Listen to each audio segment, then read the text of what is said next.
Со оглед на тоа што фудбалските второлигаши на истокот ја завршија полусезоната и веќе заминаа на зимска пауза, во декември во Кочани останаа активни главно малите спортови. Во деновите на престојниот викенд љубителите на спортот ќе можат да проследат надпревари во кошарка, футсал и во ракомет. Веќе утре вечер во 18 часот во салата на основното училиште Никола Карев се игра надпреварот од седмото коло во втората футсал лига помеѓу Унипап Илирет од Куманово.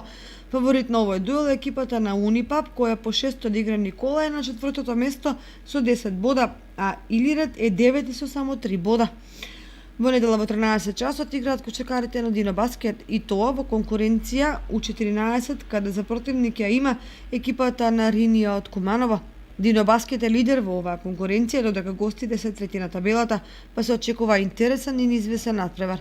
Дино Баскет во недела во рамките на третата лига има уште еден дуел, но во Неготино, каде ќе игра против екипата на Спорт Тим. Неготичани се втори, а Кочанчани трети, па се очекува дерби надпревари и квалитетна кошарка.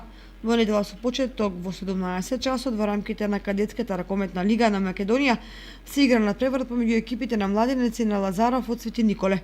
Третолигашите во недела ќе го играат последното есенско коло во кое Зерновка гостува во Штип кај Кежовица, а Слога во Проби, Штипка и Рудар.